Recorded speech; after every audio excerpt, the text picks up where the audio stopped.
su función de esta fisis va a ser permitir el crecimiento longitudinal del hueso mediante pues, el proceso de osificación endocondral. Con respecto a la estructura de la fisis, tenemos que tener en cuenta, como lo podemos observar en la imagen inferior, que la fisis viene siendo esta placa o disco epifisiario que se va a encontrar formado tanto entre la epífisis como en la diáfisis de los huesos largos. Es decir, que todos los huesos largos van a tener dos fisis, con excepción de las falanges de las manos, las falanges de los pies y los metacarpianos. Estas fisis se van a dividir en tres zonas. Tenemos la zona de reserva, la zona proliferativa y la zona hipertrófica. Con respecto, pues, podemos observar en la imagen a cuál corresponde cada una. Tenemos primero, vamos a encontrar la zona hipertrófica, posterior a ello la zona de proliferación y por último la zona de reserva. He colocado un cuadro que básicamente va a lo que aparece en el libro, que va a resumir con respecto a las funciones de las zonas. Dentro de la zona de reserva, tener en cuenta que básicamente la principal de las funciones serían la producción de la matriz ósea. Siguiente, por favor. Con respecto pues a la zona de proliferación, la zona proliferativa, como lo dice su nombre, se va a encargar de la proliferación celular. Asimismo, pues tener en cuenta que el crecimiento en longitud va a depender de esta zona. Y por último, tenemos a la zona hipertrófica, que se va a encargar también de la producción de la matriz y la calcificación de la matriz a través de los fosfatos. Con respecto a la irrigación de la fisis, tenemos que tener en cuenta que va a estar a cargo de las ramas terminales, tanto de las arterias epifisiarias como de las arterias metafisiarias. Es decir, pues estas arterias epifisiarias van a entregar irrigación a nivel de la zona proliferativa, mientras pues en cuanto a las arterias metafisiarias se van a encargar de la irrigación a nivel de la metáfisis. Siguiente, por favor. Con respecto pues a la biomecánica de la fisis, es importante tener en cuenta que la morfología de la fisis nos va a permitir adaptarse a las fuerzas de la tensión. Es decir, que zona con mayor daño secundario a traumas vamos a tener a la zona hipertrófica, debido pues a que esas van a presentar una menor resistencia mecánica.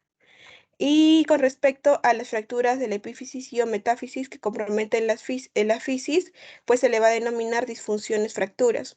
Para clasificar estas, se va a utilizar la clasificación de Salter y Harris, la cual nos va a ayudar a la fractura de la fisis, y la van a clasificar.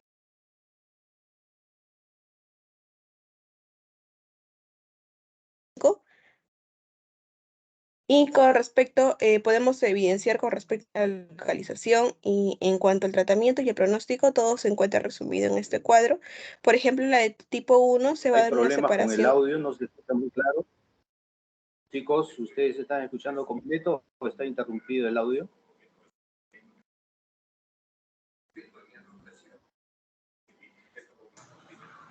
Sí, doctor, se escucha un poco Chicos, cortado. ¿escuchan bien ustedes a la expositora? Por momento, doctor, un poco entrecortado.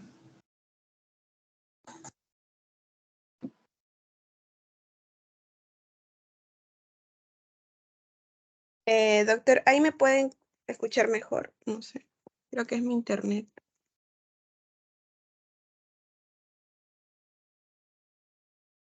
Sí se te escucha, Lucía.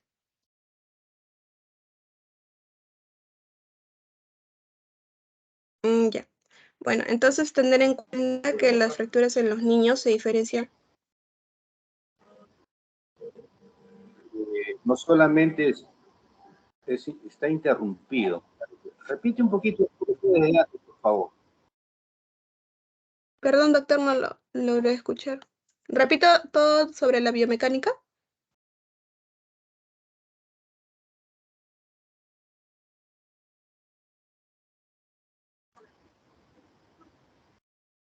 Sí, por favor, porque está interrumpido el audio. Ok, doctor. Bueno, con respecto a la biomecánica de la fisis, es importante tener en cuenta con respecto a la morfología de estas. La morfología va a hacer posible que ésta se adapte a las fuerzas de tensión. Entonces, dentro de la fisis, es importante tener en cuenta que la zona con mayor daño secundario a un trauma va a ser la zona hipertrófica. Esto se va a deber pues a que esta va a presentar una menor resistencia mecánica.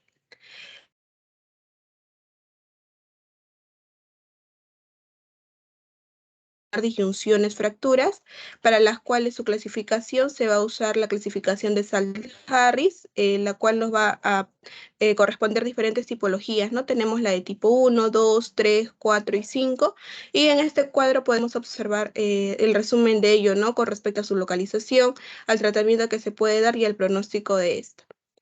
Tener en cuenta que las fracturas en los niños se van a diferenciar con las de los adultos, tanto en la evolución como en el comportamiento de estas, y a su vez, pues también en la evaluación, en la valoración del tratamiento, ¿no? Por ello, eso se va a deber a las características que van a diferir con un adulto, como por ejemplo, en el caso de los niños, pues vamos a encontrar la presencia de la zona de crecimiento, la zona de la fisis, cuya lesión pues nos puede producir deformidades o acortamiento. A su vez, también tenemos que los niños van a presentar mayor capacidad de absorber traumatismos, van a presentar huesos diferentes de módulo de elasticidad, una mayor capacidad también con respecto a la remodelación y por último, pues, un óseo más vascularizado. Siguiente, por favor.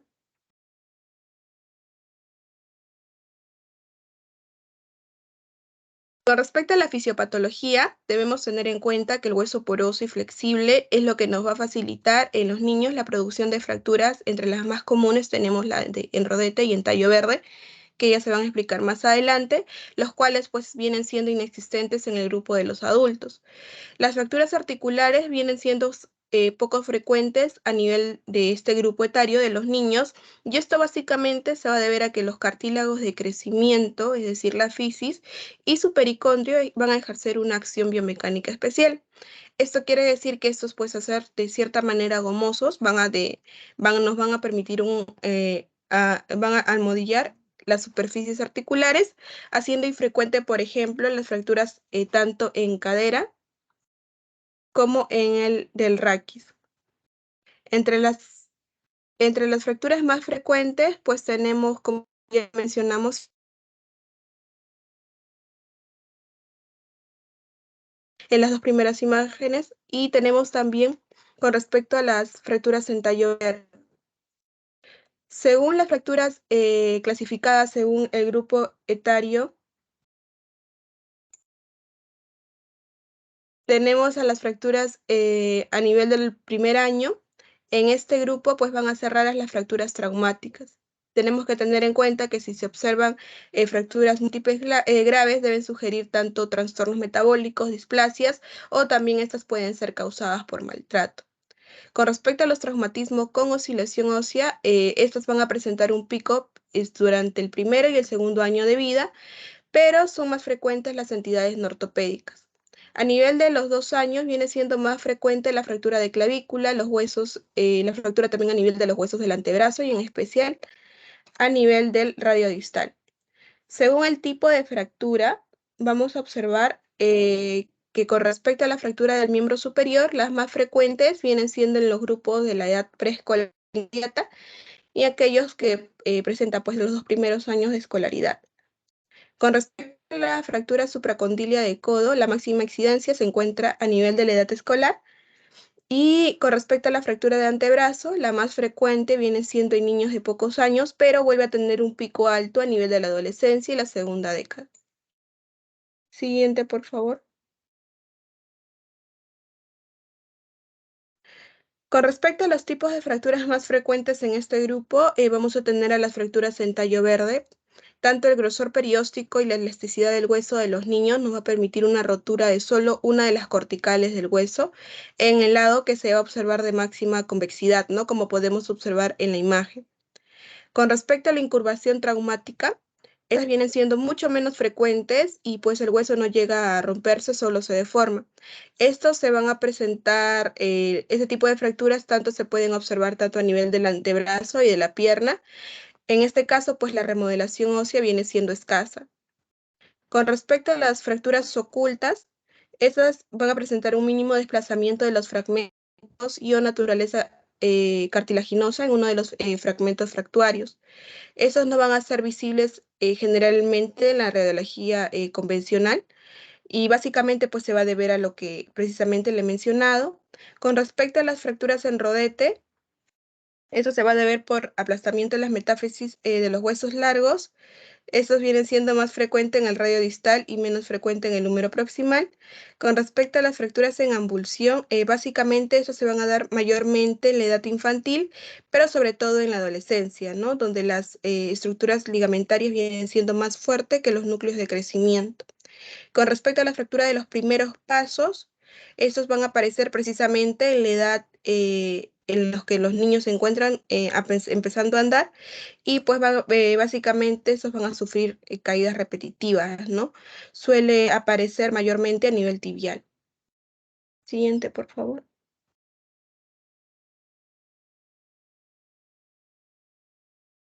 Clasificación AO, de igual manera que en los adultos, pero a excepción pues de las fracturas tanto de Montella y Galazzi. Y bueno, ya sabemos con respecto a esta clasificación, ¿no? La tipificación de estas va a ser la número 1 según la localización, los dos primeros números según la localización, tanto a nivel del hueso como del segmento, y los posteriores a ellos con respecto a la morfología, ¿no? Tanto a nivel del tipo, el grupo y el subgrupo que se les puede agrupar, valga la redundancia, a este tipo de fractura que presenta el niño. Siguiente, por favor. Con respecto al diagnóstico, es importante la realización de una anamnesis completa. En ello tenemos que investigar acerca de los mecanismos de producción, la patología previa, los antecedentes personales. Asimismo, pues tenemos que descartar la presencia de fiebre, heridas previas, rash o articulaciones afectadas o asociadas a otras patologías. Posterior a ello, la realización de una correcta inspección, ¿no? Verificar la presencia de deformidades, edemas, hematomas, palidez o cianosis distal. También la localización en caso sea pues de puntos dolorosos o crepitaciones.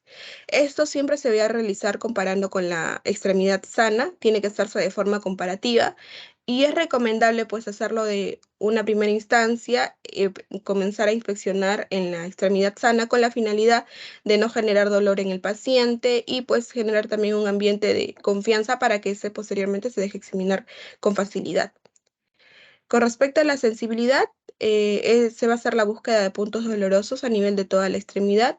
Asimismo, la evidencia, ¿no? Se va a evidenciar si existe falta de sensibilidad cutánea, de sudoración, entre otros.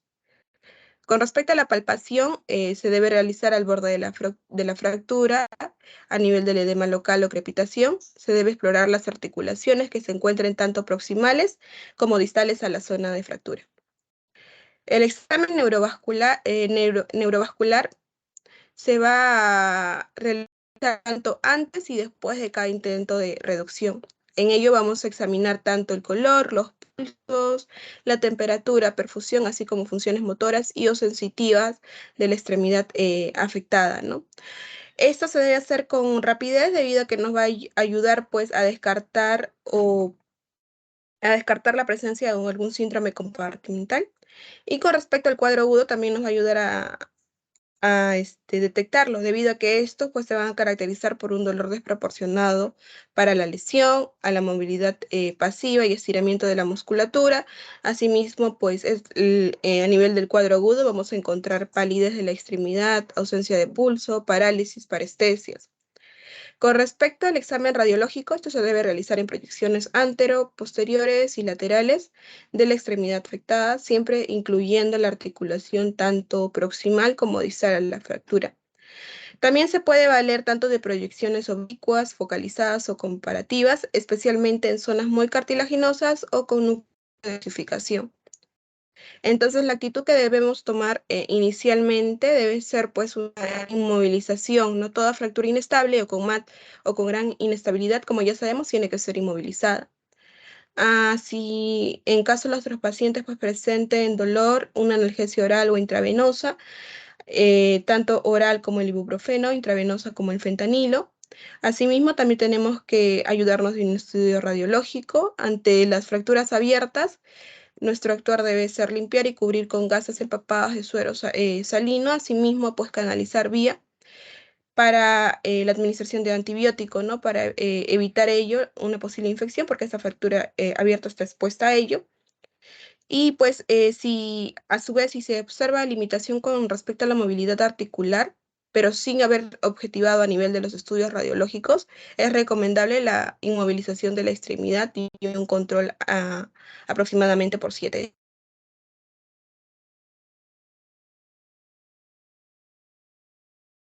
Con respecto a las fracturas más frecuentes a nivel del miembro superior, tenemos la fractura de clavícula.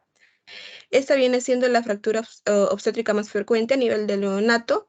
Se puede deber pues a los niños o se puede presentar en los niños con mucho peso al nacer o la utilización de los forceps al nacer. Esta fractura se va a consolidar aproximadamente alrededor de 10 o 12 días. El tratamiento va a constar básicamente de la evitación del dolor y pues obviamente la inmovilización del miembro del lado afectado.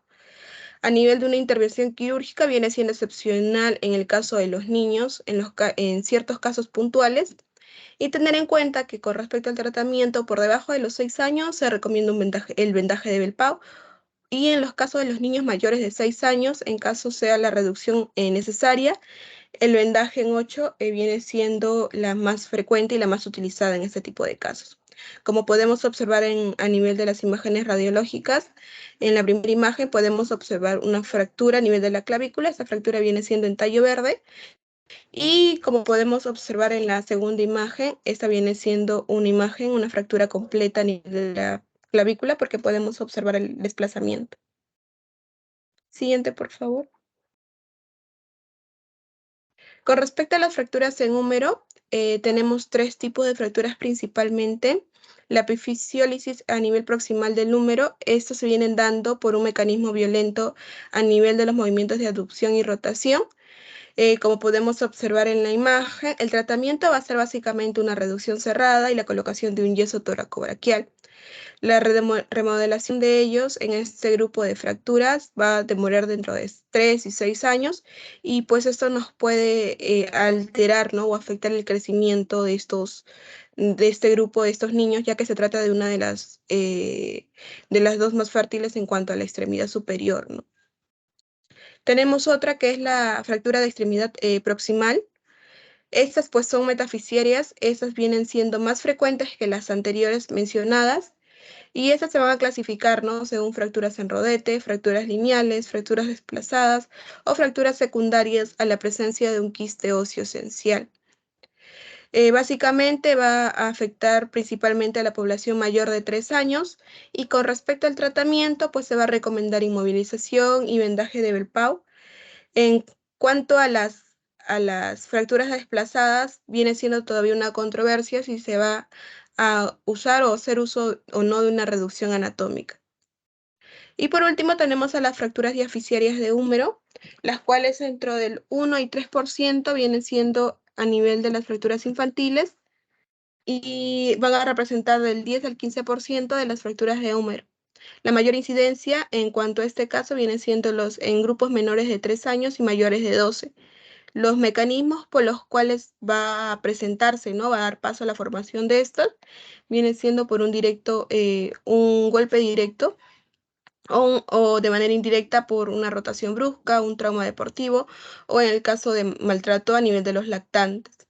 Tenemos 2 tipos de tratamientos, tanto a nivel ortopédico como quirúrgico. A nivel ortopédico, pues se recomienda la férula de yeso en U, con el antebrazo en un ángulo de 90 grados y colgado pues al cuello con cabestrillo, como podemos observar en la imagen.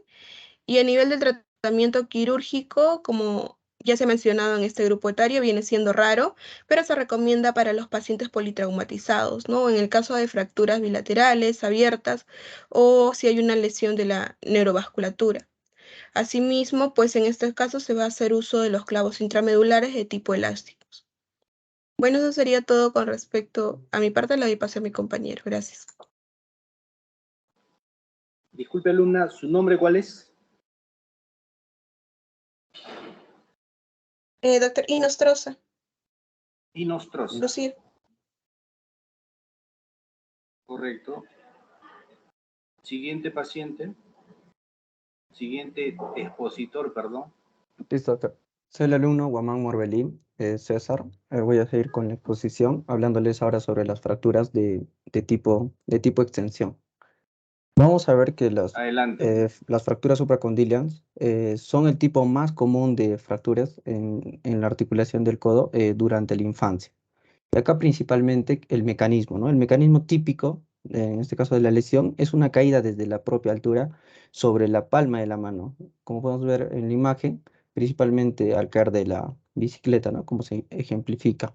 En este caso, con el codo en hiperextensión, lo que genera en este caso una fractura en extensión.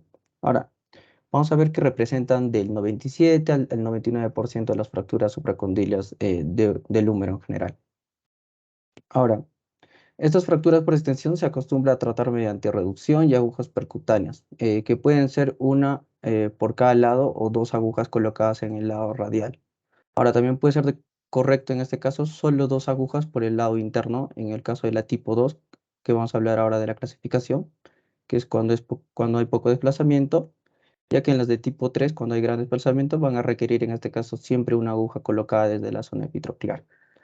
Ahora, en como mencioné, van a representar el 95 al 98%, pero el otro caso, en el caso de las fracturas de tipo flexión, también por trauma directo, en este caso en el olecranon, con el codo en flexión, van a representar del 1 al 2 al 3%, ¿no? Y acá sí el tratamiento en las de tipo 1 sin desplazamiento va a ser con un yeso braquial, ¿no? Y en las de tipo 2 y 3, que es de moderado a gran desplazamiento, se va a tratar con reducción y agujas percutarias, ¿no? Para colocar en este caso un yeso en flexión moderado. Pero eso representa, como menciono, del 1 al 3 al 5% de los casos.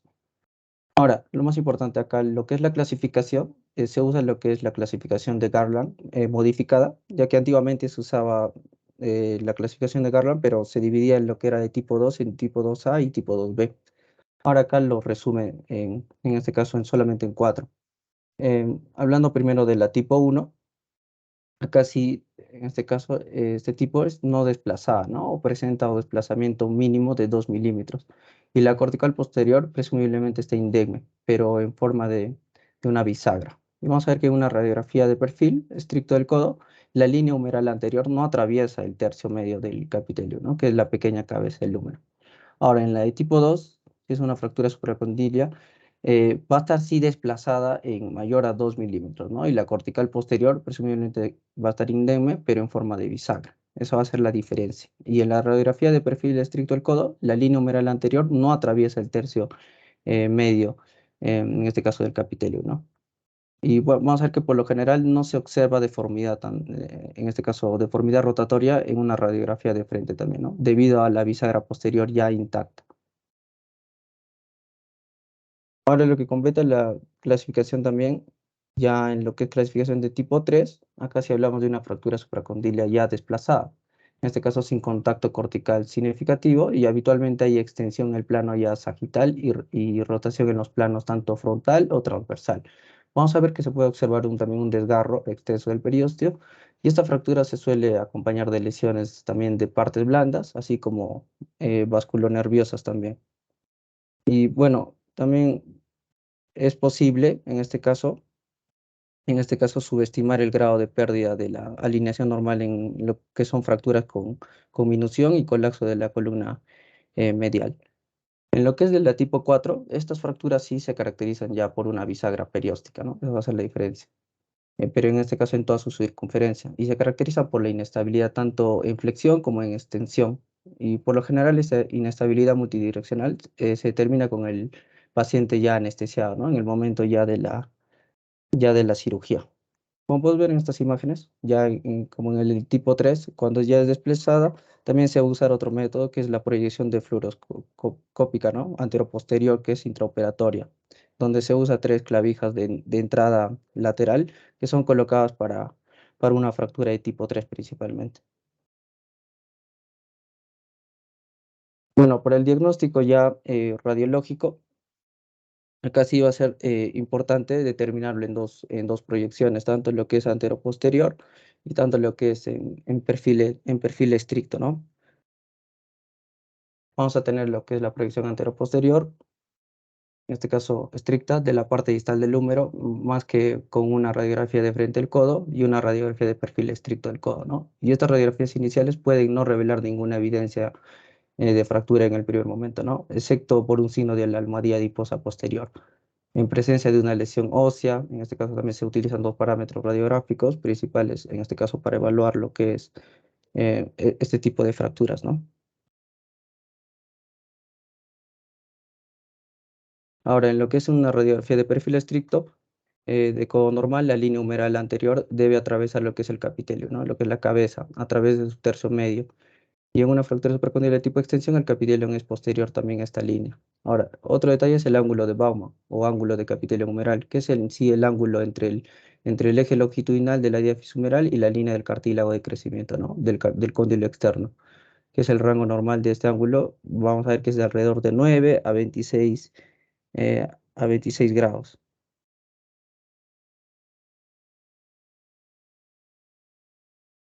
Ahora, eh, va a depender, ahora lo que es el tratamiento también, dependiendo del tipo de Garland, ¿no? Que vamos a verlo después. Por lo tanto, vamos a iniciarlo primero con la evaluación clínica. Primeramente hay que observar si hay tumefacción de partes blandas, si hay equimosis o hay arrugas de piel. Si estas, en este caso, se deben a que el segmento proximal también perfora el músculo braquial anterior o comprime también la dermis profunda. Hay que considerar también, en este caso, cualquier sangrado de una herida punzante, en este caso, que puede indicar, en este caso, una fractura expuesta. Así que es esencial acá evaluar el estado vascular, ¿no?, del miembro afectado. Ahora, acá también se clasifica en tres tipos, lo que es el estado vascular. Vamos a tener la clase 1, que indica que la mano está bien perfundida, o sea, caliente y roja, y que hay pulso radial, ¿no? En la clase 2 indica que la mano sí está bien profundida, pero en este caso que no hay pulso radial, ¿no? Y en la de tipo 3, que indica ya mala perfusión de la mano, ¿no? Por lo tanto, vamos a ver, visualizar en el paciente que va a estar justamente, el aspecto va a estar frío, azul o pálida, ¿no? Y va a haber ausencia de pulso radial, ¿no? O sea, va a haber asfigmia, en otras palabras. También se debe practicar en este caso, un examen neurológico cuidadoso debido a la alta prevalencia de lesión neurológica también que se puede apreciar. Por tanto, el tratamiento inicial de inicio va a ser el tratamiento principalmente con tracción, ¿ya?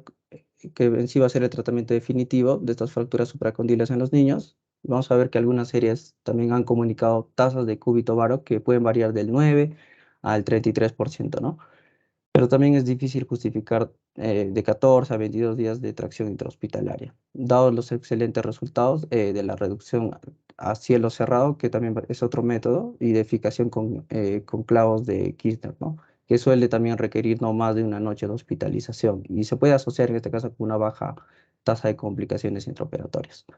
Y bueno, la reducción a cielo cerrado y fijación con clavos de Kirchner, este en sí no es el tratamiento quirúrgico más común que se puede usar para este tipo de fracturas supracondylares en la infancia, pero va a estar indicado solamente en un primer intento, ¿no?, de reducción a cielo cerrado, ¿no?, en casi todas las fracturas supracondylares que son desplazadas, que no son expuestas. Ahora, se debe realizar con el paciente bajo anestesia general y bueno, se reduce primero lo que es la fractura, ¿no? Primero en el plano frontal con verificación fluoroscópica y después se flexiona el codo, ¿no? Mientras se empuja en sentido anterior el olecra, ¿no? Para corregir en este caso la deformidad sagital y reducir de esta manera la fractura. Ahora, también se va a utilizar lo que son los criterios de reducción aceptable, que son para el restablecimiento del ángulo de Baumann, ¿no? Como mencioné, suele ser mayor a 10 grados en lo que es la radiografía de frente, tanto en columnas medial y lateral, que son indemne visualizadas en las radiografías oblicuas, ¿no? Y línea humeral anterior, que atraviesa en este caso el tercio medio del capitelio en la radiografía de perfil. Ahora, la reducción de la fractura se va a mantener con 2 o 3 alambres de Kirchner, ¿no? Eso es lo que se recomienda y se moviliza el codo en 40 a 60 grados de flexión y lo que depende del grado de tumefacción y del estado vascular también del paciente. Ahora, va a depender, como mencioné, del tipo de fractura. Por ejemplo, en las de Garland 1, en sí, estas pueden representar ya un reto diagnóstico, especialmente cuando no se observa lo que es el trazo de la radiografía o solamente la presencia del cojinete graso, ¿no? Acá me faltó mencionar, en este caso, el cojinete o almohadilla grasa, también conocida, se observa como una delgada zona radiolúcida, lo que es en el codo, ¿no?, en la radiografía. Así que va a ser importante por eso pedir las proyecciones, tanto anterior, posterior y perfil estricto, ¿no? Vamos a ver que en las de tipo 1 se suele considerar en que estas fracturas deben ser tratadas con un yeso braquial largo y el codo en flexión de alrededor de 60 grados a 90 grados, ¿no? Durante aproximadamente 3 semanas es lo que se recomienda. También se recomienda practicar radiografías de control a la semana y a las 2 semanas para detectar cualquier desplazamiento de la fractura. Ya en la de tipo 2, el tratamiento óptimo acá de estas fracturas ha evolucionado a la tendencia actual de intervención quirúrgica, ¿no? En lugar de inmovilización con yeso. Y vamos a ver que la parte distal del húmero es responsable del 20% del crecimiento humeral, por ende tiene escaso potencial de remodelado también. En las de tipo 3, en este caso si el niño es llevado a la emergencia con el miembro en flexión o en extensión extrema, se debe colocar en este caso cuidadosamente el brazo en flexión a 30 grados, ¿no? Para minimizar la agresión vascular y la presión compartimental. Vamos a ver también que en la mayoría de los centros el estándar de atención para el tratamiento de fracturas de tipo 3 es la reducción quirúrgica, ¿no? Y la fijación con clavos. Así que ahí hay principalmente recordar, ¿no? De la de tipo 3 cómo se debe manejar. En la de tipo 4 sí, acá sí, estas fracturas, principalmente si son inestables, se podrían tratar ya mediante una reducción a cielo abierto. Y bueno, la técnica consiste en colocar primero dos alambres de Kirchner en el fragmento distal. Después se reduce la fractura en el plano anteroposterior y se verifica lo que es la reducción mediante en este caso por estudios de imagen. Después se reduce la fractura en el plano sagital y también se hacen pasar los alambres de Kirchner a través del sitio ya de fractura, ¿no? Bueno, vamos a tener también complicaciones acá, como en este caso la lesión vascular, que va a representar alrededor del 10 al 20% de los pacientes con una fractura supracondilia, principalmente de tipo 3, ¿no? Que en este caso presentan asfignia, ¿no? O sea que no hay ausencia de pulso principalmente. Y va a estar indicada la reducción ya urgente, pero no de emergencia, ¿no? Mediante fijación con clavijas en quirófano. También un brazo asfígmico con signos de hipoperfusión va a ser una emergencia, es lo que nos indica. Y cuando un paciente con una fractura supracondilia muy desplazada y compromiso de la vascularidad del miembro, en este caso llega al departamento de emergencia, ¿no? Se debe en este caso inmovilizar el brazo con el codo en alrededor de 20 a 40 grados de flexión. Lo que es la lesión neurológica también va a ser otra complicación muy importante. Vamos a ver que acá la tasa de lesión va a estar asociada hasta el 49%. Y acá principalmente el nervio radial es el más lesionado, ¿no? Con más frecuencia. Pero según Spinner y Schelberg, el nervio interóseo anterior parece ser en sí el que más resulta lesionado en este tipo de fracturas supracondilas, ¿no? De tipo extensión. Así que este cuadro se manifiesta principalmente por una parálisis de los flexores largos del pulgar y el dedo índice, ¿no? Sin alteraciones sensitivas, que es lo que nosotros vamos a poder verificar ya en el examen físico, ¿no? En la evaluación. Otra complicación es el síndrome compartimental, que acá se estima que la tasa de síndrome compartimental en el contexto de una fractura supracondilia es del 0.1% al 0.3%. Como vemos, es un poco más escaso, ¿no? También se vio que la equimosis, así como la tumefacción grave, así como aún en presencia de pulso radial intacto con buen relleno capilar, deben en este caso alertarnos, ¿no? Sobre la posibilidad de un síndrome compartimental en el paciente. Por último, el cúbito varo, ¿no? También se ha propuesto que el crecimiento desigual de la parte distal del húmero causa la deformidad del cúbito varo, ¿no? Sin embargo, esto es improbable, como nos dice, ¿no? Pues no hay suficiente crecimiento residual en esta región, en este caso para causar cúbito varo dentro del periodo en el que este reconoció, ¿no? Y el cúbito varo en sí se puede prevenir corroborando que el ángulo de Baumann esté intacto, ¿no? En el momento de la reducción y en este caso permanezca así durante toda la consolidación.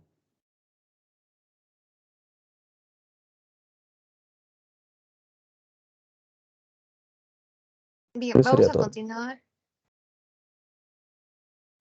Bien, vamos a continuar con las fracturas del miembro superior. Siguiente, por favor.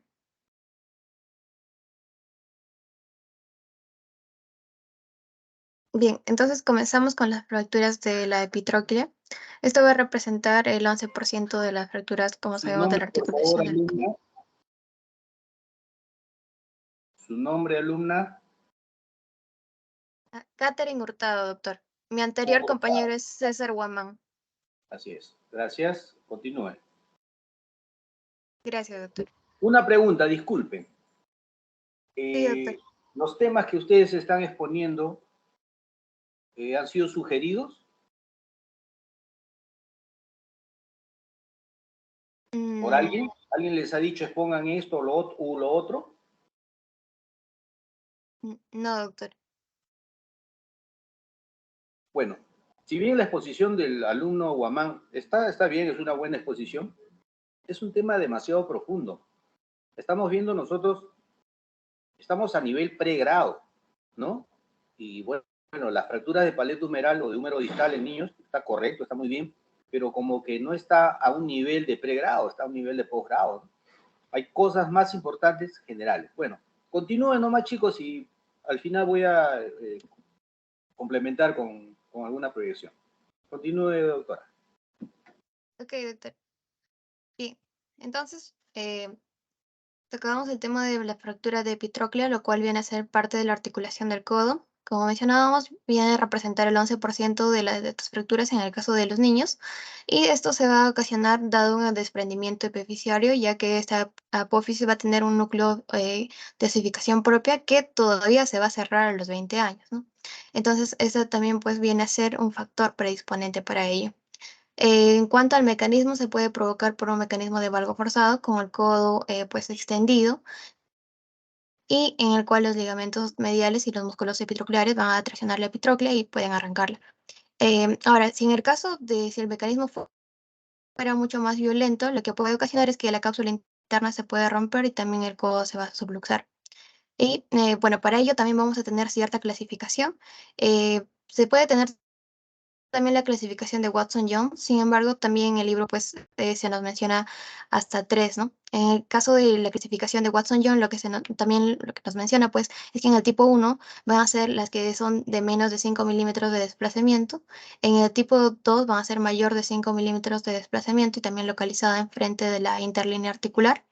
Las de tipo 3 van a ser las que se asocian con la epitróclea también encarcerada en la articulación, y el tipo 4 viene a ser las que se asocian con luxación del codo. Ahora, en cuanto al tratamiento que va a tener ello, viene a ser pues según pues esta clasificación, ¿no? Entonces, en el caso, por ejemplo, de las lesiones de la clasificación de tipo 1, el manejo va a ser conservador y se puede utilizar el yeso braquial de 90 grados y la pronación.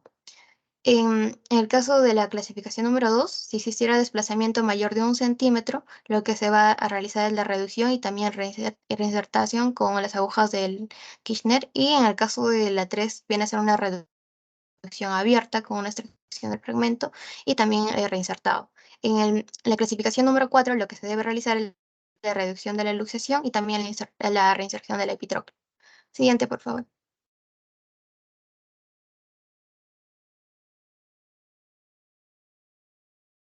Ahora continuamos con la fractura proximal de cúbito y radio. En cuanto a sus generalidades, van a representar el 10% asociadas a la luxación de codo, y las lesiones de los ligamentos del codo van a ser variables y van a depender del tipo de fractura. Ahora también aquí vamos a tener una clasificación. Esta clasificación se va a dar según O'Brien, y los cuales nos van a clasificar en 3. Tipo 1 va a ser cuando se presenta una angulación menor de 30 grados, la de tipo 2 si la angulación es entre 30 y 60 grados, y la de tipo 3 va a ser mayor de 60 grados.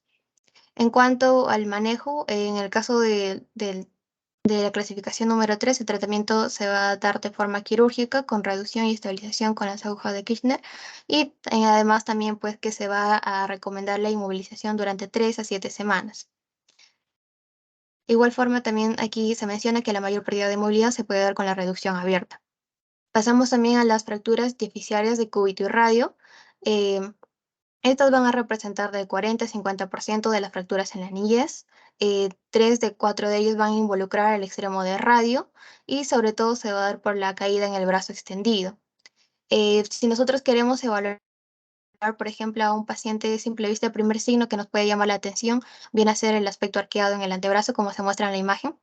Y además que también, pues, lo que nuestro paciente nos puede mencionar, aparte de estos signos, pues, de la fractura, viene a ser el dolor en la palpación, la inflamación, la incapacidad de rotar o girar el antebrazo.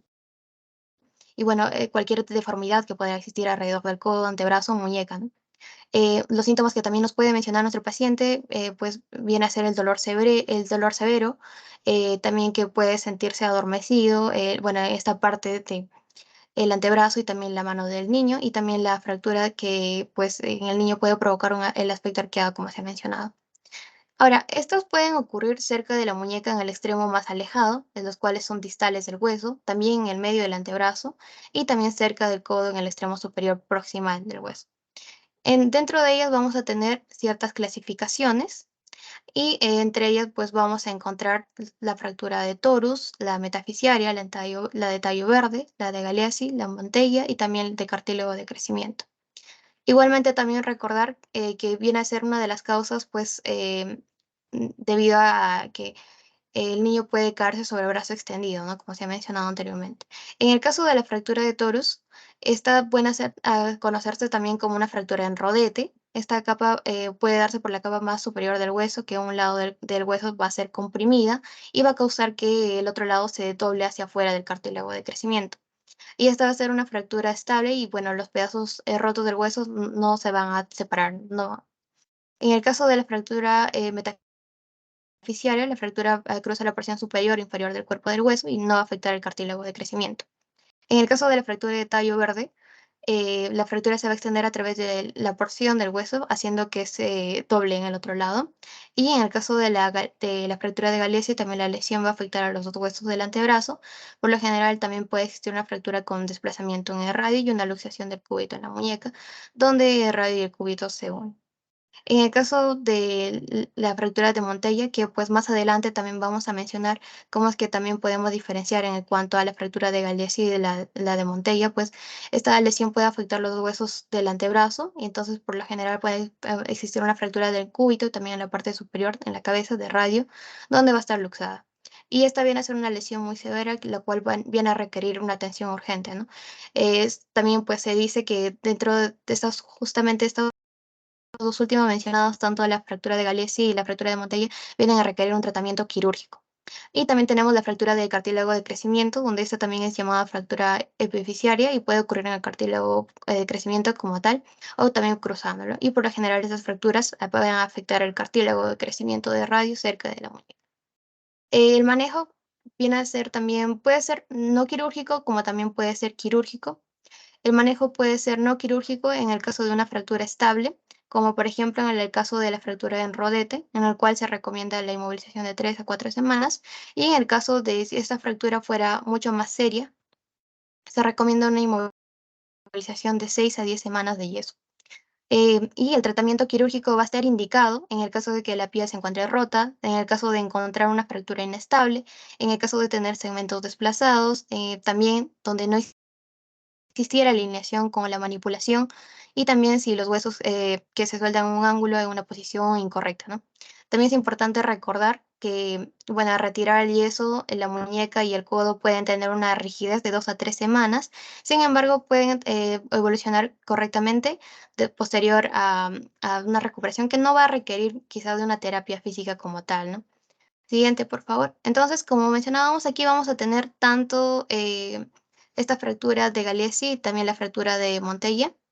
Entonces, estas van a ser las que se van a considerar quirúrgicas. En el caso de la fractura de Montella, esta viene a ser la fractura en el tercio proximal del cúbito con luxación anterior de la cabeza radial. Puede darse por un mecanismo directo sobre el cúbito, también por un golpe directo por hiperpronación del antebrazo. Y en niños pequeños la estabilización puede ser solo con yeso y en el caso de los mayores con aguja o con placa en el cúbito. Tenemos una clasificación en cuanto a las fracturas de Montella. Estas vienen a ser conocidas como la clasificación de Vado, en las cuales vamos a tener pues la clasificación de 1 a 4, en la cual T1 viene a ser una angulación anterior del ápice y luxación de la cabeza radial anterior. Y esto viene a ser más común en niños, lo que vamos a encontrar más en niños. Mientras que la segunda va a ser más común en adultos y viene a ser descrita como una angulación posterior del ápice y luxación de la cabeza radial posterior. Estas clasificaciones pues se muestran también en la imagen, donde también la de tipo 3 tiene la luxación de la cabeza radial lateral, la de tipo 4 la fractura de radio y la 1 con luxación de la cabeza de radio. Siguiente pues tenemos aquí la de Galeazzi, en el cual viene a ser la fractura diafisiaria de radio con luxación de articulación radiocubital distal. Esta también van a tener una clasificación según la dirección de desplazamiento de radio. Tenemos la de tipo 1, la de tipo 2, La de tipo 1 es con desplazamiento dorsal, con angulación volar de radio distal, y la de tipo 2 viene a ser con desplazamiento volar, con angulación dorsal de radio distal. Aquí lo que se va a recomendar es la reducción y la contención con yeso, ya que va a ofrecer buenos resultados. Ahora, en la imagen que observamos en el lado derecho, tenemos aquí tanto la fractura de Galeazzi y la de Montella. Esta fractura, la de Galeazzi, viene a ser distal de radio, también por un mecanismo de trauma directo, también por hiperextensión. Y en el caso de la luxación puede ser distal de radio ulnar, y en el caso de la Montella, la fractura viene a ser proximal, es decir, lo contrario a la de Galeazzi, ¿no? Proximal de una, y el mecanismo viene a ser un trauma directo. Eh, siguiente, por favor. Ya, aquí tenemos otra imagen en la que también podemos diferenciar tanto una fractura de Montella y también la de Galeazzi. Como mencionábamos, en la de Montella, la fractura viene a ser cubital proximal y también puede darse una luxación radioproximal, mientras que la de Galeazzi es completamente diferente. Tenemos una fractura de radio distal y una luxación cubital distal. En el caso del paciente, en el joven el tratamiento es la reducción cerrada y colocación de férula. En el caso del adulto, pues la osteosíntesis con placa y tornillos. Siguiente, por favor.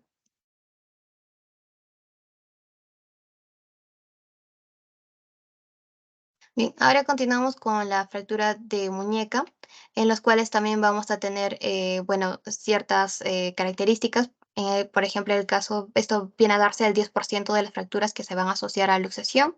Uno de los huesos más afectados en el caso de las fracturas de la muñeca viene a ser el radio, sobre todo cuando se compromete una fractura en rodete y tallo verde, las cuales vienen a ser más frecuentes. En la palpación, lo que se va a recomendar es primero realizar las referencias óseas y luego hacia el tejido blando. Y en cuanto a su frecuencia, vamos a tener primero al hueso escafoide, y en el caso pues, de los adolescentes, la fractura del escafoide escarpiano, y el segundo hueso por frecuencia va a ser el semilunar. En las fracturas de muñecas, si bien es cierto, son mucho más prevalentes en- en personas de grupos etarios quizás de avanzada edad. Sin embargo, acá tenemos también, bueno, para mencionar las fracturas de Coles y también las de Smith. En el caso de la fractura de Coles, viene a darse por la caída sobre la mano extendida con la muñeca doblada hacia atrás, y el radio se va a fracturar cerca de la muñeca y su extremo se desplaza hacia arriba. En el caso de la fractura de Smith, va a tener una caída con la mano doblada hacia adelante, y el extremo roto de radio se va a desplazar hacia abajo, hacia el lado de la palma de la mano. Lo que nos puede indicar aquí la presencia de esta fractura viene a ser la presencia del dolor, y también tener esta sospecha en el caso de una radiografía normal, ¿no? Ya que esto también nos puede dar pues esta sospecha justamente del esguince de la muñeca. El manejo va a ser inmovilizar con una férula semirrígida durante 15 días asociando tratamientos con AINES. Siguiente, por favor.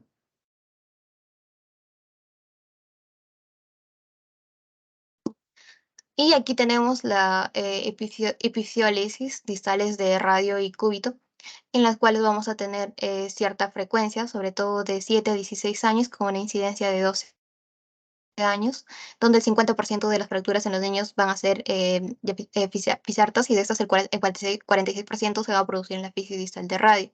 Tenemos esta clasificación que viene a ser la de Salter y Harris, donde vamos a tener también desde tipo 1 hasta el tipo 5, aunque en otras, bueno, literaturas también consideran unos grados también más avanzados, ¿no? En el caso del grado 1 viene a ser una separación completa de la fisis sin fractura. Por lo general el pronóstico es bueno si es que no comprometiera el aporte sanguíneo, y también bueno si se encontrara correctamente adecuado, ¿no? Ahora, esta lesión viene a ser puramente de cartílago de conjunción, por lo cual pues este pronóstico va a ser bueno, y viene a ser asociado también a bebés por lesión obstétrica, ¿no? También se menciona ello. Y en el caso de la lesión viene a ser por cizallamiento. La imagen también que tenemos aquí es donde se muestra pues en la radiografía cómo es que encontraríamos este tipo de grado. La de tipo 2 viene a ser la ruptura desde la fisis hacia la metáfisis, con el periósteo generalmente intacto, por lo cual también el pronóstico viene a ser bueno. Y esta también cabe mencionar que viene a ser la más común, pues a comparación de las demás, ¿no? La lesión también viene a darse por cizallamiento y por flexión. La de tipo 3 viene a ser una fractura intraarticular a través de la epífisis que se extiende a través de la fisis, y la lesión también viene a ser por cizallamiento. En cuanto al pronóstico, viene a ser bueno en cuanto al crecimiento. Y la de tipo 4 viene a ser una fractura intraarticular que atraviesa la epífisis, la fisis y la metáfisis. Esto viene a darse por la fractura de cóndilo humeral lateral. y la localización también pues viene a ser esa epífisis que también viene a ser parte de la metáfisis, por lo cual también el pronóstico viene a ser malo. Y en el caso de la tipo 4, esta se va a caracterizar por tener un aplastamiento de la fisis difícilmente apreciable también en la radiografía. La lesión viene a ser dada por la fuerza de aplastamiento a través de la epífisis, ¿no? Por lo cual también este pronóstico va a ser malo debido a la suspensión prematura de crecimiento y también a la deformidad que podría ocurrir, sobre todo si hablamos de pacientes pediátricos. Siguiente, por favor.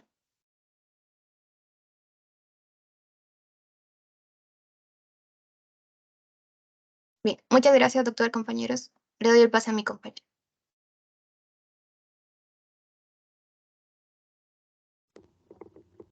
El nombre del siguiente expositor. Buenos días, doctor y compañeros. Mi nombre es Sandri Drogo y voy a continuar con la exposición con las fracturas de pelvis. Siguiente diapositiva, por favor. Bien, lo que viene a ser la fractura de pelvis, primero vamos a iniciar con que pues el trauma en la actualidad es la causa de muerte de 1 de cada 100.000 niños por año, con una mortalidad pues de 25%. Ahora, dentro de las consideraciones anatómicas de lo que va a ser la pelvis inmaduras, que pues son ese tipo de pelvis que estamos tratando en estos tipos de pacientes, ¿no? De los que estamos hablando. Vamos a tener primero la plasticidad ósea. Y esto pues por el hecho que pues la naturaleza inmadura asociada con lo que va a ser el cartílago, que va a permitir que antes de que se fracture absorba gran cantidad de energía este paciente. Luego también vamos a tener la mayor articulación de lo que va a ser el hueso sacroiliaco y sínfisis del pubis. El periósteo de mayor grosor, gran capacidad de lo que va a ser una remodelación y curación de los huesos, la fractura también de los cartílagos fisiarios que pueden pues provocar el cierre prematuro de los núcleos de crecimiento de los miembros inferiores. Ahora, todas estas características que he mencionado llevan a que pues la pelvis de un niño absorba más energía antes de lo que va a ser la fractura. De manera que pues cuando se presente un trauma de alta energía en estos pacientes, se necesite un abordaje multidisciplinario. Ahora, con respecto a lo que va a ser, por ejemplo, las imágenes, ¿no? Acá se va a utilizar lo que es la radiografía y en proyecciones espaciales se va a utilizar el InLED, el OLED, el ALAR. Acá también es importante mencionar lo que es ALTAC, ¿no? Tomografía axial computarizada, para lo que va a ser la pelvis y abdomen, ya que pues va a brindar una información más específica de lo que van a ser los tejidos blandos y una resonancia magnética nuclear en lo que van a ser fracturas ocultas o desplazadas. También voy a mencionar acá los tipos, ¿no? Como podemos ver, acá podemos mencionar a la fractura por avulsión, que esto se va a ver más en deportistas, cuando se realiza lo que son, por ejemplo, patadas en lo que va a ser el fútbol, y se da por una contracción súbita y violenta de lo que va a ser el músculo insertado en lo que va a ser la apófisis comprometida. Ahora, según Rockwood, las fracturas más frecuentes se van a dar en la tuberosidad isquiática, donde acá se va a ver comprometida la tracción del músculo isquiotibial, seguida de lo que va a ser la espina ilíaca anterosuperior, con una tracción del músculo sartorio, y luego la espina ilíaca anteroinferior, con una tracción pues del músculo recto anterior. También vamos a tener a lo que es la fractura del isquión y el pubis, que se va a dar por traumas de alta velocidad en el tránsito. Esto pues son frecuentes las fracturas que van a comprometer el pubis de lo que van a ser las ramas isquiáticas. Luego tenemos la fractura del alerón ilíaco, que también pues, puede ser llamada la fractura de Duvernay, en la que va a ser un traumatismo directo y usualmente va a estar asociado con lo que van a ser pues fracturas de pelvis. En lo que es la clínica, vamos a ver que estos pacientes van a tener una marcha de Trendelenburg, por lo que va a ser un espasmo muscular de la cadera. Luego vamos a tener la fractura o luxación de la articulación sacroiliaca, donde vamos a ver pues una fractura del anillo anterior de la pelvis con referencia a lo que van a ser las luxaciones, son pues sacroiliacas. Esto va a estar relacionado con enfermedades vasculares y neurológicas. Ahora, en lo que son las fracturas del sacro, estas pues van a ser raras. Y esto se va a dar en pacientes con un impacto de alta velocidad. Y por último vamos a tener a las fracturas inestables, cuando pues se combina doble fractura vertical de lo que van a ser las ramas púbicas o luxaciones de la pubis, con doble rotura de lo que va a ser el anillo pélvico anterior. También puede ver el anillo de la fractura del anillo pélvico. Luego de estas puede ser tanto anterior como posterior. Y esto se le puede llamar pues una fractura de Magaini. Y múltiples lesiones por aplastamiento que genera pues como mínimo 2 fracturas con minuta. Siguiente, por favor. Ahora, con respecto a lo que es la clasificación, la más usada, como podemos ver, va a ser la de Toroid-Singh, en la que pues va a estar basada en lo que va a ser la resonancia, en la radiografía simple, disculpe, que se va a dividir, como podemos ver, en 4. El primero va a ser por abulsión. El segundo va a ser de la ala ilíaca. El tercero va a ser simple, que van a ser estables del anillo pélvico. Y el cuarto, compleja, que va a ser inestable del anillo pélvico.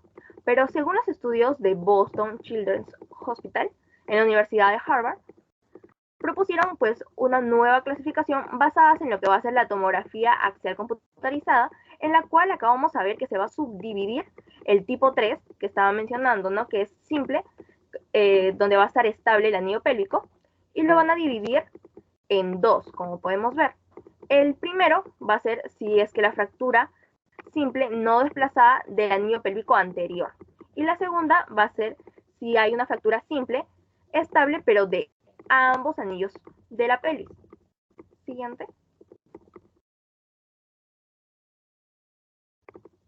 Ahora vamos a tener también otras clasificaciones, ¿no?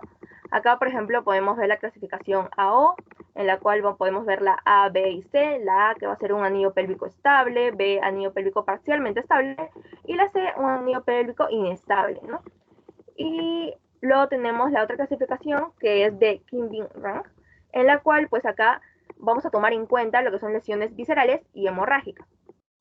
Primero vamos a tener las fracturas no complicadas, luego las fracturas con lesiones viscerales tributarias de exploración quirúrgica, y el tercero, fracturas asociadas con hemorragia masiva.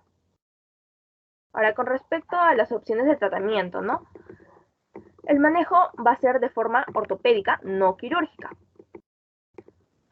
Acá vamos a tener pues que el paciente puede ser en cama, en reposo, las fondas pélvicas, tracción esquelética o también las espicas de yeso, ya que pues este grupo de pacientes presentan un gran potencial de curación y remodelación en su esqueleto inmaduro, ¿no? Y también por el temor pues a un daño del cartílago trirradiado al momento de realizar pues la cirugía, ¿no? Sin embargo, también tenemos que tener en cuenta que existen algunos criterios propuestos por lo que va a ser Karunakar para considerar un manejo quirúrgico, de los cuales podemos ver a continuación, que es la fractura o luxación sacroiliaca con desplazamiento mayor a 1 centímetro, lo que son la diáfisis de la sínfisis del pubis, que va a ser mayor a 4, las fracturas acetabulares en la superficie de carga, que van a ser mayores a 2 milímetros, y el compromiso de lo que es la pared posterior del acetábulo. Y también no olvidar pues de las deformidades de las rotaciones de la pelvis. Siguiente diapositiva, por favor. Ahora, con respecto a la fractura del fémur, ¿no? Si la fractura es proximal, el niño va a presentar pues un dolor intenso en la región inguinal, con incapacidad absoluta. Acá vamos a tener un dolor local, tumefacción o deformidad. Esto va a ser generado pues por un traumatismo de alta energía. La pierna va a estar en una rotación externa, en abducción discreta, y un acortamiento si la fractura es desplazada.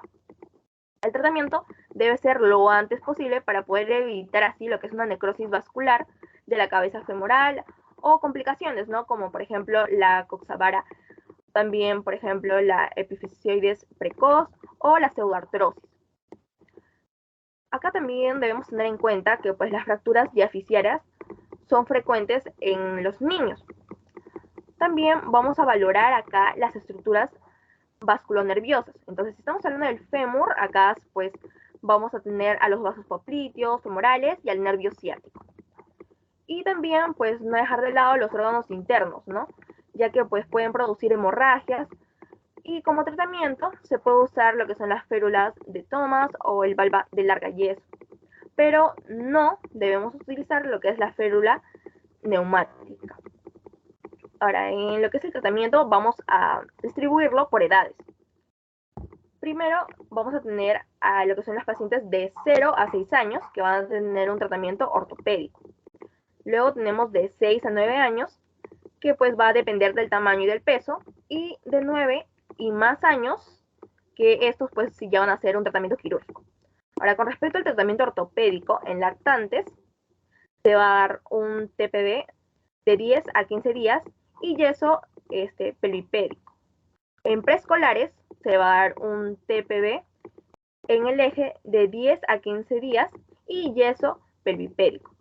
Ahora, en caso de tratamiento quirúrgico, ¿no? Como estaba mencionando, se va a utilizar la placa DCP, o también llamada pues placa de compromiso de compresión dinámica, en la cual pues vamos a tener pues una fijación endomedular, en la cual acá pues podemos tener el TEN, los clavos elásticos también, o fijador externo. Y esto se va a utilizar pues los fijadores externos en fracturas expuestas, o en TEC, o en pacientes graves. También es importante mencionar las complicaciones, ¿no? En estos casos las complicaciones van a ser pues la diferencia de longitudes o las deformidades angulares, que esto máximo permitido va a ser de 15 grados. Siguiente diapositiva. Ahora, en lo que son las deformaciones de la rodilla, luego de una epifisiodisis. Alumna, disculpe un ratito. Refirió el tratamiento como que el tratamiento es el TPB. ¿A qué se refiere? Doctor, con respecto al TPB. Si usted está exponiendo, tiene que saber a qué significa. Para aclarar al resto, tracción de partes blandas. Continúe. Bien, ahora con respecto a lo que son las deformaciones de la rodilla, luego de lo que va a ser la epifisiodisis parcial del fémur, primero vamos a tener lo que son las lesiones de rodilla, en la cual vamos a tener las luxaciones agudas lateral de la rodilla, donde pues el diagnóstico al flexionar la cadera y al momento de extender la rodilla, mientras se va a ejercer suavemente una presión lateral en lo que va a ser pues la rótula. Después de esto pues se va a realizar unos rayos X para poder así descartar si hay alguna fractura. También vamos a tener las lesiones menisquiales. Estas van a ser muy raras, donde no se puede extender completamente la rodilla. Acá pues el paciente va a presentar un dolor intenso en lo que va a ser las interlineares articulares internas, y para su diagnóstico pues se va a realizar una resonancia magnética. En lo que son las lesiones ligamentosas, estas van a ser las más frecuentes, y es pues el esguince del ligamento lateral interno, y estos van a presentar pues un dolor en lo que va a ser la interlinear de las articulaciones internas, y estas van a ser de 0 y de 30 grados. Con respecto al tratamiento, en estos casos, es la inmovilización de lo que va a ser la semiflexión con un vendaje, o también se puede utilizar pues una calza de yeso, que esto va a hacer que dure de 3 a 4 semanas. Ahora, siguiente diapositiva.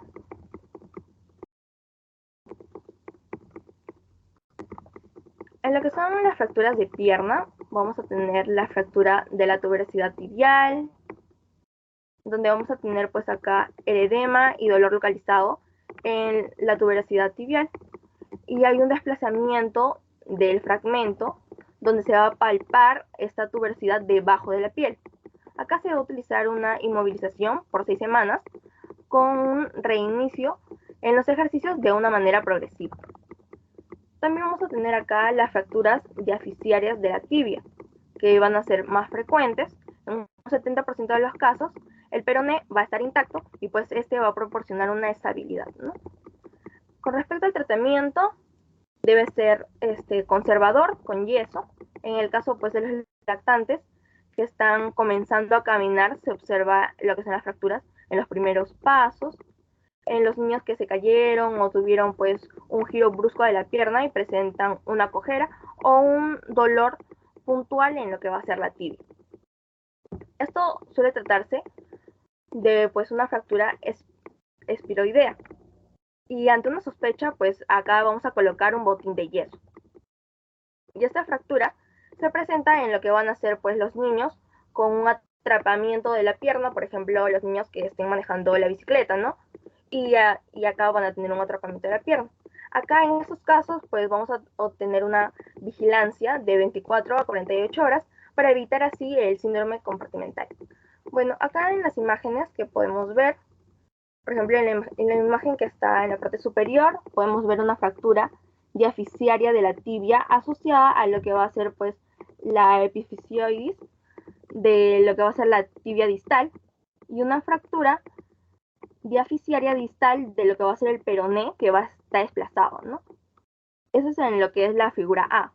Y ahora en la figura E vamos a ver que se ha realizado una reducción y estabilización con una aguja de Kirchner. Ahora en la parte inferior podemos ver pues una correlación de lo que va a ser el dere curvalum. Y acá vamos a ver que se está realizando una osteotomía de la apertura anterior del hueso, ¿no? Siguiente diapositiva. Es una corrección del recurvatum. Doctor, en el libro Siga. aparecía dere curvatum.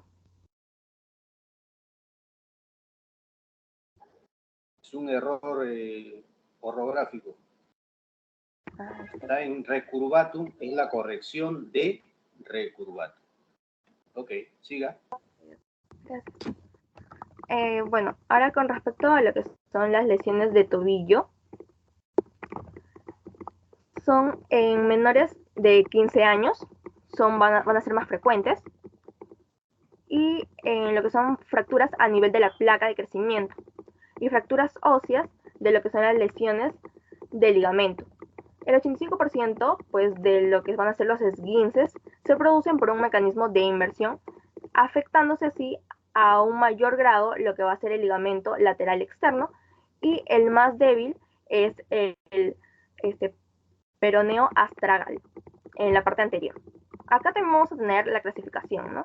Acá, por ejemplo, tenemos la clasificación de Diaz-Tachdjian, en la cual pues vamos a ver un mecanismo por el cual se produce la fractura y la posición del pie en la cual estaba en ese momento. Acá podemos ver 4 tipos, ¿no? Primero vamos a tener la supinación. La supinación por inversión, la supinación por rotación externa, la supinación por flexión plantar y por último la pronación por eversión. También vamos a tener acá la clasificación AO, que lo han explicado anteriormente, y descartar lo que son patologías óseas asociadas, ¿no? Ya que en un 50% de los casos asociados a patologías de placa de crecimiento, utilizando acá lo que son las reglas de Ottawa, para poder así pues solicitar o no lo que es una radiografía. Ahora, entonces, en estas reglas vamos a ver que primero vamos a tener que el enfermo no puede mantener en bipedestación por el dolor que esté presentando. Luego, si existe un dolor a la palpación a la mitad posterior de los últimos 6 centímetros de cualquiera de los dos malleolos. También, pues, si existe un dolor a la palpación sobre el hueso escafoides o sobre la base del quinto metatarsiano. Ahora, ante una sospecha de una lesión fisaria, inmovilizar con lo que van a ser las férulas semirrígidas durante 15 días. Y el esguince de grado 3 o lesiones con un gran edema, estos van a tener que ser valorados e inmovilizados. Siguiente diapositiva. Y por último, en caso de lo que es el traumatismo de pie, las fracturas del astrálago y del calcáneo, estas, primero vamos a decir que pues estas van a ser raras, ¿no? Y con frecuencia ambas van a ser quirúrgicas. Y en lo que tiene que ver ahora con las fracturas en lo que son los metatarsianos, estas sí van a ser más frecuentes. Estas se van a dar pues por caída de objetos pesados o patadas pues accidentales, ¿no? Acá pues se va a vigilar que no aparezca el síndrome compartimental, que es muy importante. Y en el segundo a cuarto metatarsianos suelen afectarse más y raramente ocurre pues un tratamiento quirúrgico, a menos que sea pues una fractura abierta o un desplazamiento plantar excesivo de lo que va a ser la cabeza metatarsiana. Ahora, en el caso de que pues sea una fractura de lo que van a ser las falanges, se realiza una inmovilización con lo que va a ser pues un esparadrapo apoyado en lo que va a ser el dedo adyacente, que pues va a ser suficiente para que pueda así inmovilizar. Siguiente diapositiva. Bueno, eso ha sido todo. Muchas gracias por su atención.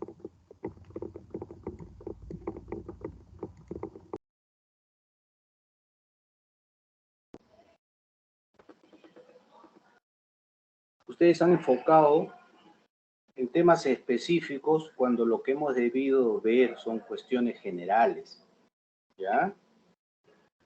A ver, voy a complementar, por favor, si es que ustedes no escuchan porque el audio está fallando, me piden interrumpir y vuelvo a repetir.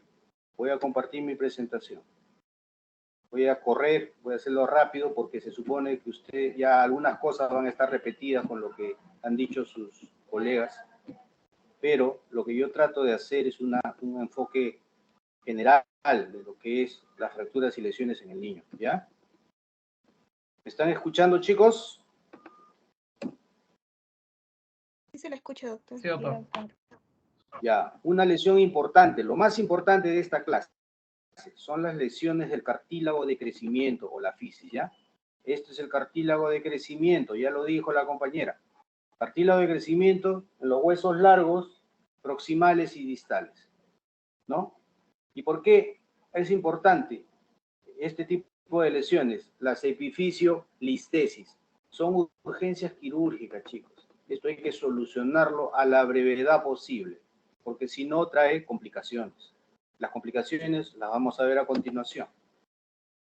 Para fines didácticos dividimos al hueso, perdón, antes de eso, ¿qué cosas vamos a ver? Aspectos biológicos del hueso inmaduro, la patología traumática, el tratamiento y complicaciones. Entonces, dividimos al hueso en zonas, en regiones anatómicas. La epífisis, articular, ¿no es cierto? Articular. Tiene sus características. Tiene hueso esponjoso, un hueso que puede aplastarse. La fisis, también con sus características particulares, hueso esponjoso. Perdón, disculpe, me estoy equivocando. La fisis es el cartílago de crecimiento, ¿no? El cartílago de crecimiento que se encarga del crecimiento del hueso longitudinal y latitudinal, es decir, a lo largo y a lo ancho. La zona metafisiaria con sus características que ahorita vamos a decir, la diáfisis con características propias en el esqueleto infantil y el periósteo que tiene características especiales en el niño. Es más grueso, tiene mayor poder osteogénico y eso va a determinar los tipos de fractura que se producen en el niño. Entonces vamos para allá. Las epífisis. Recordar, el niño cuando recién nace, el neonato, tiene una condroepífisis, es decir, la epífisis es solamente cartílago y a partir de determinado momento comienza a osificar a partir de un núcleo de osificación que en este dibujito lo vemos como una imagen más clara. Y tomamos de referencia la cadera. ¿Por qué? Porque cuando un niño nace, ustedes ya deben haber, todavía no hacen me parece, pero van a hacer el seminario sobre enfermedades congénitas, van a ver displasia de cadera. Ustedes le toman una radiografía a un niño de pelvis para ver las caderas y para evaluar si hay displasia o no en estas caderas y no ven de ninguna manera la cabeza de fémur. ¿Por qué? porque solamente es cartílago y el cartílago no tiene una representación radiológica. El núcleo de osificación de la cabeza del fémur se comienza a presentar recién entre el tercer o cuarto mes. Y es entonces en que recién vamos a comenzar a ver la cabeza, el núcleo de osificación de la cabeza del fémur. Por si acaso, ¿ya? Cuando la epífisis en el neonato es puro cartílago, se va transformando a partir de un núcleo de osificación en hueso, y al final, cuando el hueso ya es maduro, esa epífisis es una epífisis mayormente de hueso esponjoso, y lo único que queda del cartílago es la superficie articular. Eso ténganlo claro, ¿ya? Por favor. Entonces, pasamos a la siguiente estructura importante, la epífisis, ¿no? Perdón, estamos en la epífisis todavía. Acá vamos a repetir lo que ya dije. Es una condroepífisis, se comienza a formar un núcleo de osificación secundario, y lo que queda al final en el esqueleto maduro es solamente el cartílago articular. Diferentes núcleos de osificación y el momento en que aparecen en las distintas epífisis o epífisis más importantes del esqueleto. Tomando como referencia la cabeza del fémur, la cadera aparece en el cuarto mes. Ahora sí, pasamos al cartílago de crecimiento o fisis. Ya lo dijeron, vamos a complementar.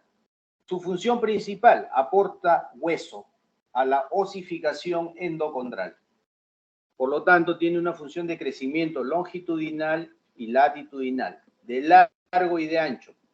Presenta varias capas, ya lo dijo la compañera, placa ósea subundral, etc. Los vasos epifisiarios, ¿no? Los vasos entran por epífisis, hay vasos que también entran por la zona metafisiaria, alcanzan la capa germinativa a través de esta placa ósea, que cuando se rompe, que cuando se separa, cuando pierde la continuidad, como ven en esta imagen, ¿qué cosa sucede? Estas estructuras entran en isquemia. Isquemia, si no reducimos rápidamente esto y restituimos y tratamos de que haya una circulación adecuada, el daño va a ser definitivo y va a haber una detención del crecimiento que generalmente es irregular y condiciona deformidad del hueso, crece deforme. Ya vamos a ver más ejemplos después. Estas son las capas, los vasos epifisiarios, ¿no? En la zona epifisiaria, y los vasos metafisiarios. Y estas son las capas de los que yo habló su compañera. Entonces, este cartílago de crecimiento, dijimos, tiene la función de crecimiento longitudinal y latitudinal. Los cartílagos de crecimiento se cierran en determinado momento cuando deja de crecer el hueso. Y siempre como ejemplo, la cabeza del fémur, miren ustedes, o esa fisis proximal del fémur, se cierra en los niños o en los varones entre los 17 y 18 años, y en las chicas entre los 16 y 17 años. Y eso varía en cada región. ¿Hasta acá se está escuchando claro, chicos? ¿Alguna duda? Se escucha bien, doctor. Se escucha bien. Ok, pasamos a la zona metafisiaria. La compañera dijo de que en esta zona metafisiaria hay cierto tipo de fracturas. Pero, ¿por qué? El hueso cortical de esta zona metafisiaria, el hueso cortical es un hueso delgado, mecánicamente menos resistente, ¿no? Y es un hueso esponjoso, miren ustedes la figura, al igual que el epífisis. Entonces, al ser mecánicamente menos resistente, el niño, por ejemplo, se cae hacia adelante, pone la mano, las fuerzas se transmiten hacia el radio y producen estas fracturas típicas, torus o en rodete, ¿no? Esas fracturas es como una compresión, como que se arruga la cortical. Esas fracturas son propias del esqueleto infantil de la zona metafisiaria, y esta radiografía lo muestra. Donde está la flechita, esta es una fractura en torus o en rodete, típico de los niños. Este es un esqueleto infantil. ¿Cómo saben? La fisis distal del radio, la fisis distal del cúbito y otras fisis que podemos ver acá en el primer proximal del primer metacarpiano. ¿Está clara esta radiografía? ¿Se entiende? Sí, doctor. Muy bien. Las fracturas metafisiarias son fracturas no desplazadas, ¿no? Estas que estamos viendo en torus. ¿Qué requiere? Solamente inmovilización y, dependiendo de la edad del niño, el niño más pequeño consolida más rápido la fractura, el niño un poquito mayor demora un poquito más, pero aproximadamente el promedio 3 a 4 semanas con yeso y esas fracturas sanan sin ningún problema. Estamos hablando de la zona metafisiaria. La diáfisis ahora. La diáfisis tiene características especiales en el esqueleto infantil. ¿Qué cosa? La diáfisis infantil es más elástica y menos dura. La diáfisis del adulto es menos elástica y más dura. Dura significa que es ser resistente a la rayada, a ser rayado. El vidrio es duro, muy duro, pero también es frágil. El vidrio es resistente a ser rayado, pero cuando se rompe en múltiples pedazos, ¿no? Entonces, repito, la diáfisis infantil es más blanda, más elástica, y por eso cuando se rompe usualmente presenta esta configuración que es propio del esqueleto infantil, no lo van a ver en el esqueleto del adulto. Se rompe una cortical, ¿no? Como en este caso, miren este hueso, la zona convexa se rompe y la zona cóncava no, es una fractura incompleta. Fractura en tallo verde. Ustedes agarran una rama seca, la rompen, se rompen dos fragmentos. Una rama verde la doblan, la pueden doblar, pero no logran separar. Es la comparación, la analogía, por lo cual esta fractura se llama en tallo verde. Una fractura puede ser completa también en el niño, claro, pero frecuentemente es en tallo verde o, en este caso, torus, ¿no? Un torus o fractura en rodete. Entonces, vamos a ver. En el adulto, la mayoría de fracturas diafisiarias son de tratamiento quirúrgico. La mayoría de fracturas diafisiarias desplazadas. En el niño no es igual. Entonces, en el niño el tratamiento ortopédico es la regla, ¿no? Más que la excepción. O sea, es la regla. En cambio, en el esqueleto del adulto, el tratamiento quirúrgico es la regla. Obviamente, si yo una fractura en un niño trato de hacer un tratamiento conservador, una reducción incruenta y no logro reducirla, entonces paso al siguiente paso a lo siguiente, que es el tratamiento quirúrgico. Eso es lógico. Ahora, cuando yo pongo osteosíntesis en el esqueleto infantil, tengo que tratar de evitar dañar las fisis, o sea, los cartílagos de crecimiento. Repito, proximal y distal.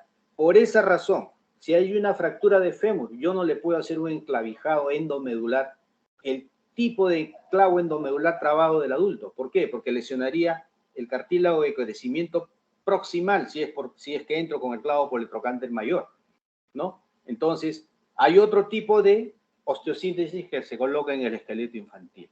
Y ese tipo es un enclavado endomedular, pero elástico. Son clavos que entran en la zona metafisiaria, evitando dañar el cartílago de crecimiento, ¿no? Y usualmente ese enclavijado endomedular elástico no puede dar suficiente estabilidad al hueso, pero lo alinea. Entonces, en el niño, además de esa osteosíntesis, de ese enclavijado endomedular elástico, se puede agregar una inmovilización adicional, que consiste en colocar un aparato de yeso.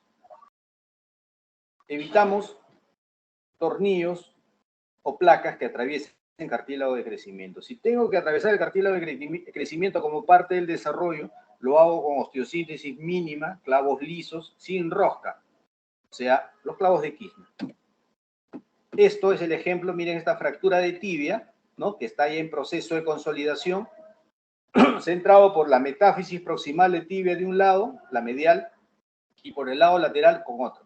Y se reduce, se pasa y está estabilizando. Si es que no hay estabilidad suficiente, agregamos un aparato de yeso. Y después, como dejamos el extremo fuera, debajo de la piel, pero fuera del hueso, simplemente, cuando consolida la fractura, se hace una pequeña incisión, se jala este clavo como si fuera un estilete. Fractura de fémur, ya lo dijo el compañero o la compañera. Sin embargo, vamos a aclarar algunas cosas.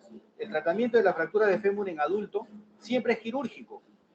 El tratamiento de la fractura de los niños pequeños de 0 a 6 años usualmente solamente requiere tratamiento ortopédico. ¿Qué cosa hacemos? Traccionamos al niño, le ponemos una tracción de partes blandas, lo que dijo la compañera TPB, tracción de partes blandas o tracción cutánea, que lo acaban de ver los alumnos de mi grupo de práctica que han venido hoy día temprano al hospital. Hemos visto pacientes con tracción cutánea, ¿no? Y lo mantenemos con la tracción 3 a 4 semanas, forma un callo fibroso, un callo blando, sabemos que ya no se va a desplazar, y le colocamos un yeso pelvipedio y lo enviamos a su casa. Con ese tratamiento la reducción no es anatómica, es una reducción, alineamos la fractura, evitamos la rotación, tratamos de disminuir el acortamiento, pero como el niño va a remodelar el hueso, entonces es suficiente. En otras escuelas, o sea, hablamos, por ejemplo, el hospital del niño recibe un paciente con una fractura de fémur, lo traccionan, le ponen inmediatamente un yeso pelvipedio y lo envían a su casa. Sus resultados que ellos publican son similares a los resultados que nosotros en el hospital obtenemos con ese tratamiento que les he mencionado, ¿no? O sea, no es necesaria una reducción anatómica en el hueso del niño, ni siquiera tolera cierto nivel de desplazamiento, ¿ya? Cierta diferencia de longitud, hasta 2 centímetros, deformidades también, un máximo de 15 grados, ¿ya? En varo o en valgo, ¿ok? Pero si el niño es más grande, entre los 6 a 9 años, hay niños que son grandes, altos y pesados, ¿no? Entonces, a veces es necesario darles tratamiento quirúrgico. Y los niños mayores de 14 años se tratan como ya se tienen que operar de todas maneras, siempre respetando el cartílago de crecimiento. Entonces, en ellos que se operan, ¿no? Los niños que necesitan operación porque son muy grandes o ya son un poco mayores, lo que usamos son estos clavos elásticos, estos clavos TEN se llaman, ¿ya? TEN, clavos TENS. Entonces, cuando es una fractura expuesta, obviamente podemos poner un fijador externo. Ya algunos alumnos han visto lo que es un fijador externo, ¿no? Se pueden colocar placas también, aunque no es lo más adecuado. Estos clavos endomedulares elásticos, sin tocar cartílago de crecimiento, son los adecuados, ¿ok? Entonces, ese es el tratamiento de fémur. En los niños muy chiquitos hay que colgarlos de esta manera. Es una tracción al cenit, se llama, ¿ya? En una cama traumatológica, en este tipo de marco balcánico, porque los niños no toleran estar mucho tiempo en decúbito dorsal, como en este caso de la primera foto, ¿no? Que es una tracción cutánea bilateral en un niño con fractura bilateral de fémur. Esta es una tracción al cenit. Se traccionan ambos miembros, aunque solamente hay una fractura, ¿no? Porque para mantener esta posición. ¿Está claro esto? ¿Alguna duda con respecto a fracturas de fémur? En niños. ¿Se escuchó? ¿Está claro? Chicos, quiero que lo tengan claro. Sí, doctor. Sí, doctor. Ok. Esta es una fractura de fémur en un niño. Ven que es un trazo espiroideo, ¿no? ¿Qué se hace? Miren lo que dice acá. Radiografía tras la colocación inmediata del yeso pelvipedio. O sea, no lo traccionan, le colocan el yeso inmediatamente después de tratar de alinear el hueso, ¿no? Esta segunda radiografía muestra la fractura consolidada. Ven que está alineado, pero no es una reducción anatómica, ¿no? Y tras 4 meses hacen una radiografía comparativa, a pesar de que inicialmente hubo un acortamiento, se ve cómo se compensa. El hueso, el fémur fracturado, tiene un estímulo adicional y crece más que el lado sano. Entonces, a veces es deseable cierto acortamiento para que se compense, para que vean la capacidad de remodelación del esqueleto infantil, ¿ya? Entonces, a los 12 meses, o sea, al año, no hay diferencia de longitud. El hueso ha remodelado. Estos son los clavos TENS. Este es un ejemplo de una fractura de fémur con clavos TENS. Con clavos TENS, miren ustedes esta radiografía, ¿no? Este es un dibujito que muestra, en este caso, estos clavos TENS se colocaron en la zona metafisiaria, pero distal del fémur, ¿no? Miren ustedes, se deja esta oliva fuera del hueso, debajo de la piel. Después, cuando consolida la fractura, se jalan como si fueran estiletes, la repito. Este es otro ejemplo, una fractura espiroidea casi, colocación de clavos TENS, alineamiento del hueso, luego de, antes de extraer los clavos, deben ser a los 2 meses aproximadamente, la formación de callo óseo. Ya se puede retirar los clavos TENS. Miren ustedes, no se atraviesa cartílago de crecimiento distal del fémur, ¿no? Otro ejemplo, clavos TENS en un fémur distal, o bueno, tercio medio distal. El postoperatorio se ve alineado, y después de 2 o 3 meses, miren el callo óseo, excelente, ha consolidado la fractura y ya se pueden retirar estos clavos TENS. Eso fue diáfisis. Ahora vamos a periósteo. Características especiales del periósteo infantil: más grueso, más potencial osteogénico, más grueso, mayor resistencia mecánica. A eso se debe probablemente de que la fractura en tallo verde se rompa una cortical. Se rompe la cortical en la zona convexa, se rompe también el periósteo en esa zona, y en la zona cóncava el hueso se dobla, pero no se separa, y el periósteo será porque el periósteo esté intacto.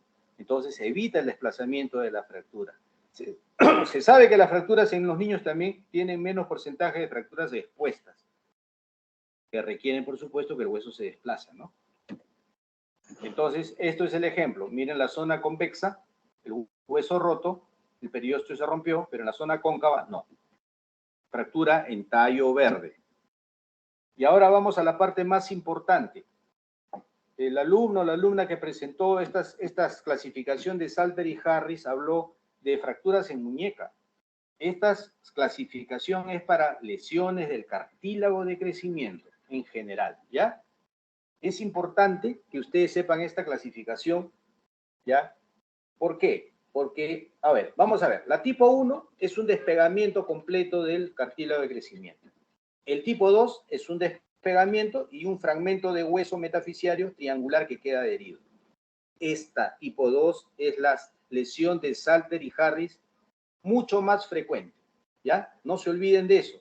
Lesión de Salter-Harris tipo 2. La 3, como ustedes verán, se despega parcialmente y la fractura se va hacia la superficie articular. Yo les he dicho al inicio que esta debe ser como una urgencia, reducir y fijar. No puede esperar esta lesión del niño, ¿ya? Y esta lesión con mayor razón, lesión del cartílago de crecimiento más una lesión articular. Requiere bajo todo punto de vista reducción anatómica y estabilidad. La tipo 4 tiene otra configuración, es una fractura que atraviesa desde la zona metafisiaria, pasa por el cartílago de crecimiento y se va hacia la zona articular. Y la tipo 5, no se olviden, así como la tipo 2 es la más frecuente, la tipo 5 es la más grave. ¿Qué sucede? El paciente cae en posición de pie, por ejemplo, si este es el fémur distal, las fuerzas son verticales, aplastan el crecimiento, el cartílago de crecimiento, y eso ocasiona un cierre precoz. Y les adelanto, la complicación de este tipo de lesiones es la deformidad angular.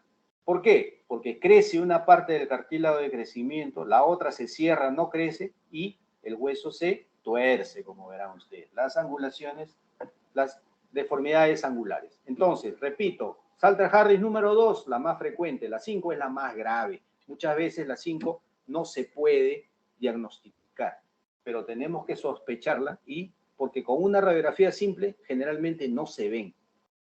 Pero el niño va a venir con la rodilla hinchada, dolorosa, ¿no? Nosotros tomamos una radiografía y no hay nada. No, es probablemente una lesión del cartílago de crecimiento Salter-Harris tipo 5. Y ese caso nos ha sucedido en el hospital con problemas legales, inclusive, queja del paciente.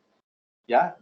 Entonces, esto es lo mismo. La tipo 1, despegamiento completo. La tipo 2, la clásica, el clásico fragmento triangular. Y el 5, miren ustedes, por compresión. Lo mismo, el 2, el más frecuente, el 5, crash injury, o sea, una injuria, una lesión por aplastamiento del cartílago de crecimiento. Lo mismo, para algunos clasifican hasta en 6. El 6 es una lesión avulsiva, o sea, el ligamento está ligado, está sujeto acá, se tracciona, el ligamento no se rompe, resiste, tracciona el hueso y lo arranca. Una fractura por avulsión en el cóndilo femoral. Cuando les mencioné de que el cartílago, la epífisis infantil, ¿no? Es cartílago y después se va osificando, este es el ejemplo clásico, ¿ya? Cuando nosotros tenemos una fractura articular en un niño, como sabemos que el cartílago no se ve, es conveniente tomar radiografías, por ejemplo, si es el codo sano y el codo no comprometido, porque a veces es difícil ver las fracturas porque el cartílago fracturado no se va a ver en la radiografía. Entonces miren este ejemplo. Esta es una radiografía de una rodilla de un niño. aparentemente el fémur distal, ¿no? Tendría pues, esta zona que ven del fémur distal es solamente el núcleo de osificación, y en la tibia proximal el núcleo de osificación, y la cabeza de peroné todavía ni siquiera está representada, no tiene núcleo de osificación, ¿no? Entonces, esta es una radiografía. Si esto lo vemos en una resonancia, vemos el cartílago completo y el núcleo de osificación en oscuro, y ven esta zona clara que es el cartílago, que no se ve radiográficamente. ¿Ok? Entonces, cuando nosotros vemos en una radiografía una pequeña fracturita, entramos a operar y esa pequeña fracturita no es un pequeño fragmento, es un tremendo fragmento, porque ya suma el cartílago que está adicionado, que no se ve en la radiografía. No se olviden de eso.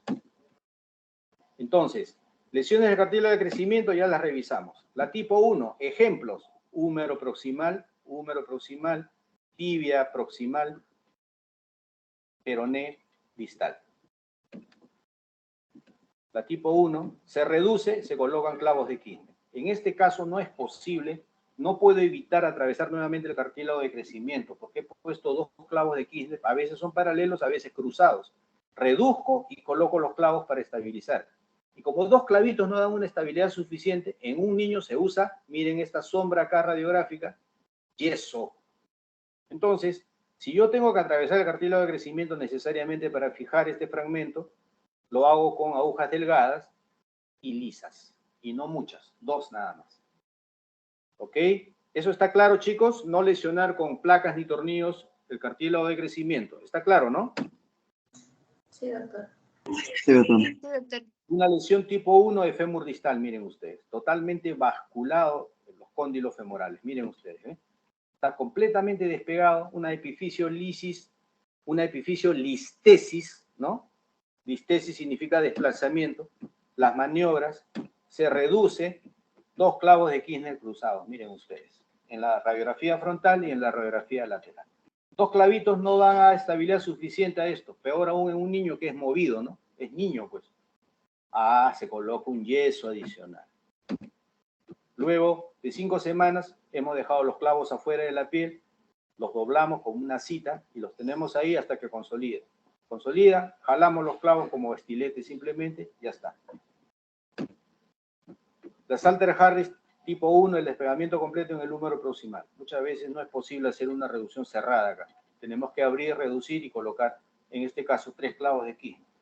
3 clavos de Kirchner garantizan de que este húmero no se vaya a desplazar. No, colocamos un yeso Belpo, ese Belpeau que han mencionado y que han mostrado en la exposición. Este es un paciente nuestro, una niña que se cayó de un segundo piso, una lesión de Salter-Harris tipo 1, pero además se expuso el radio proximal. Miren, por la herida, ¿no? Una lesión expuesta. En la radiografía, la frontal casi no se nota, en la lateral vemos el desplazamiento tipo 1, despegamiento completo. Entramos a sala, limpiamos a la paciente, reducimos y colocamos 2 clavos de Kirchner cruzados, como ustedes ven, haciendo una reducción completa al 100%. Salter-Harris tipo 2, ya les dije, la más frecuente, este triangulito. Miren este ejemplo. Esto es una tibia distal. Si ustedes alcanzan a ver, acá hay un triángulo. Este triángulo hace que sea una Salter-Harris 2. Un fragmento metafisiario que está pegado y no se ha desplazado. Igual, esta es otra tibia distal. Miren ustedes, el triángulo. ¿Ya? Y este es un dibujito. Nosotros tratamos siempre de hacer una reducción cerrada, sin abrir el foco de fractura. Es lo mejor. Y con visión de rayos X pasamos los Kirchner percutáneamente, ¿no? Es lo ideal. A veces no se puede. No entra la tibia, no entra. ¿Qué sucede? Ya nos ha sucedido varias veces y ya sabemos ya. El periósteo, que es grueso, se mete al foco de fractura e impide la reducción. ¿Qué hacemos? Hacemos una pequeña incisión. Sacamos el periósteo, reducimos y colocamos esos clavos de Kirchner cruzados u otros métodos también que pueden ser. Acá vamos a ver más ejemplos. Por ejemplo, esta Salter-Harris 2, miren el triángulo, acá está. Reduce, y en este caso el cirujano colocó 2 tornillos. No hay ningún problema, tienen rosca, sí, pero no atraviesan cartílago de crecimiento. Miren ustedes. Otra Salter-Harris 2, esta es una radiografía lateral, este sería un fragmento triangular posterior de la tibia. Reducción, colocación de una pequeña plaquita y 2 tornillitos, sin tocar cartílago de crecimiento. Salter Harris 2. Otra Salter Harris 2.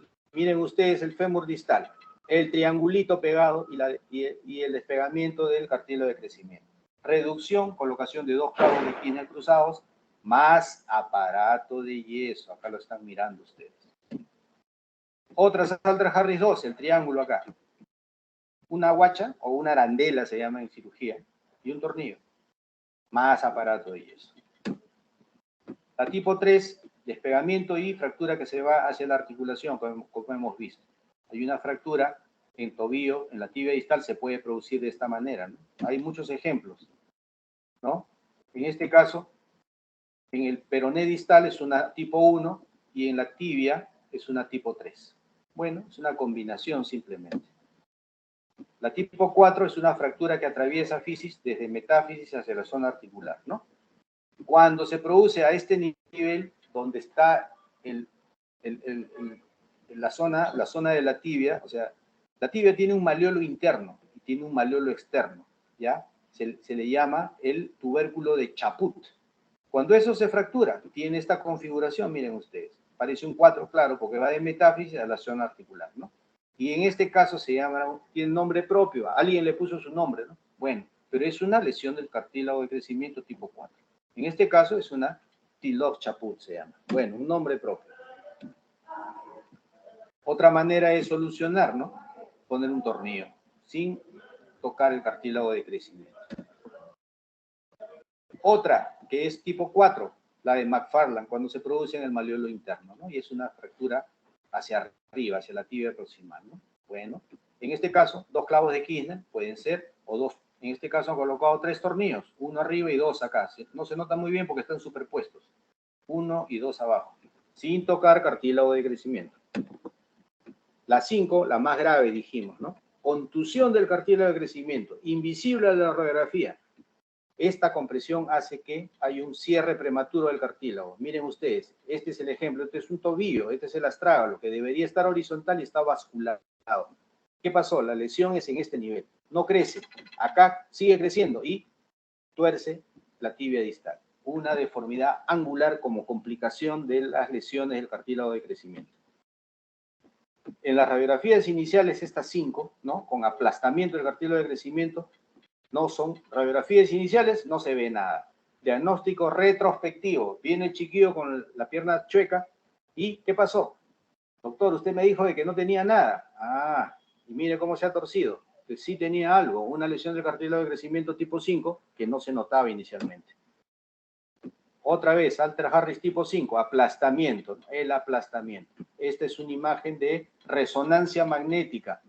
Vean ustedes, el astrágalo está totalmente basculado. ¿Por qué? Esta zona creció y en esta zona ya no creció. Se formó un puente óseo, un cierre prematuro del cartílago de crecimiento. Entre estas 2 flechas se ve un puente óseo. Después vamos a ver una imagen parecida. Más ejemplos, reducciones con clavos de Kirchner, mínima incisión, mínima osteosíntesis, colocación de clavos. Las fracturas de las diáfisis en niños se suelen dar tratamiento conservador en su mayoría. Si no podemos reducirlas, ¿no? Las de antebrazo, acuérdense, el antebrazo es considerado una articulación. Las fracturas de antebrazo usualmente en el adulto son quirúrgicas en su gran mayoría, ¿no? Pero en el niño, si es que las alineamos adecuadamente en un yeso, van a remodelar. Entonces, el tratamiento quirúrgico no es necesariamente para el antebrazo del niño. En la remodelación, vean esta fractura de húmero, cómo se está formando hueso en la zona cóncava, está remodelando el hueso, ¿ya? Las fracturas de palet humeral que presentaron, esa clasificación de Garland, ¿se acuerdan? Se reduce, se coloca 2 clavos de Kirchner cruzados y aparato de yeso, como ustedes verán. Otro ejemplo de Salter Harris 2 de fémur distal. Acá está el fragmento triangular. Se reduce, se colocan los clavos de Kirchner.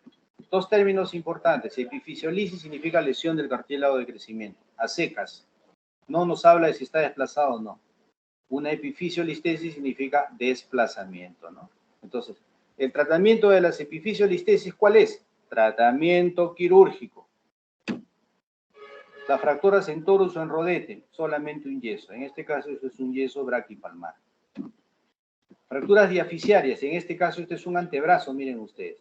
Si no se puede hacer una reducción incruenta, bueno, se puede entrar a sala, hacer una reducción y colocar simplemente clavos elásticos, más aparato de yeso. La consolidación, la alineación de repente no es tan perfecta, pero después el esqueleto del niño, como remodela, va a corregir y no va a haber ningún problema en antebrazo. Este es el ejemplo de un cierre prematuro de una fisis en una pieza anatómica. Miren ustedes, este cóndilo está más grande porque acá el cartílago de crecimiento está presente, o estuvo presente porque esta es una pieza anatómica, y en esta zona ven un cóndilo más chiquito y un puente óseo que se ha formado, impidiendo el crecimiento en esta zona por la fisis, ¿no? Como secuela de una lesión del cartílago de crecimiento. Más ejemplos, caso nuestro, un cúbito varo. Uno de los alumnos mencionó el cúbito varo. Esto es un cúbito varo. Compárenlo con el miembro del codo normal de la niña. Trastornos en alteraciones angulares como secuela de lesiones del cartílago de crecimiento en tibia proximal. Miren, un varo, un genuvaro, ¿ya? Tratamiento de epifisiodisis no lo vamos a ver. Entonces, como a modo de conclusión, decimos que el esqueleto inmaduro posee mayor actividad biológica y capacidad de remodelación ósea. Por esa razón, el esqueleto infantil soporta más acortes. O sea, nosotros podemos dar tratamiento conservador aún con un cierto grado de acortamiento y con cierta angulación, porque el hueso después va a remodelar.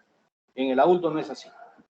Las lesiones de la fisis como complicación pueden ocasionar alteraciones angulares. Ya vieron varios ejemplos. Entonces, el tratamiento quirúrgico de las fracturas en niños, que no es tan frecuente, es menos frecuente que en el adulto, pero si se hace, requiere una osteosíntesis mínima. Clavos de Kirchner o clavos elásticos endomedulares. Ven acá la foto de un niño con una fractura de fémur, espiroidea, angulada en varo, que ha consolidado y después va a remodelar. Eso es un tratamiento conservador del fémur de un niño. Bien, ¿alguna duda o pregunta? Espero haber complementado las clases de sus compañeros para que tengan una cosa más clara y no estén con dudas. ¿Alguna duda o pregunta, chicos? Doctor, una pregunta. Escucho. Si, como mencionó, es invisible radiológicamente una fractura de tipo 5 de Saltes y Harris, ¿qué otras pruebas podríamos hacer para confirmar su diagnóstico? Ok, lo ideal sería tomar una resonancia magnética, ¿ya? Y en la resonancia sí va a salir probablemente, ¿ok? En la resonancia nosotros podemos ver, por ejemplo, en rodilla, es clásico, ¿no? Tomamos resonancia de rodilla y vemos fracturas ocultas, ¿no? Que no se pueden ver radiográficamente a veces. Pero no es lo usual, que tomar una resonancia no es lo usual. En primer lugar, en el Hipólito no tenemos resonador, ¿no? No todos los hospitales tienen resonador y si lo tienen, de repente está malogrado. Entonces, ese es otro gran problema, ¿no? Pero sería lo ideal. Sin embargo, nosotros, el caso que nos ha sucedido en el hospital a nosotros, llega un niño con la rodilla hinchada, se ha caído, tomamos una radiografía, no hay nada, pero estaba hinchada la rodilla, lo hospitalizamos y pedimos una resonancia. Lamentablemente, alguien que pensaba que sabía mucho, al día siguiente dice, no tiene nada, se le dio de alta, ¿no? Yo me recuerdo claramente porque yo había indicado que quede hospitalizado y que se tome la resonancia. Bueno, se fue de alta, pues. Al responsable del alta le dije, por si acaso, mira que esto puede ser tal cosa. Bueno, a los meses regresó el niño al consultorio con su mamá. Yo lo llevé a la junta médica. Tenía un varo. No, era un valgo, me acuerdo, porque era una lesión, me parece, del fémur distal, ¿no? Todo un problema. La madre se quejó, etcétera, ¿no? Bueno, tiene solución cuando es niño todavía, o cuando es adulto se puede hacer una osteotomía cuando la alteración angular es muy severa. Cuando es muy severo va a traer alteración en las cargas de la rodilla o el tobillo o la cadera, ¿no? Entonces es necesario hacer una osteotomía y corregir eso. Pero parece que esto no fue muy severo, pero se notaba la deformidad, ¿no? Entonces, si bien no podemos hacer el diagnóstico con una radiografía, tenemos que advertir al familiar o al paciente la posible complicación. ¿Ok? ¿Responde tu pregunta eso? Sí, doctor, gracias. Muy bien. ¿Alguna otra duda o pregunta?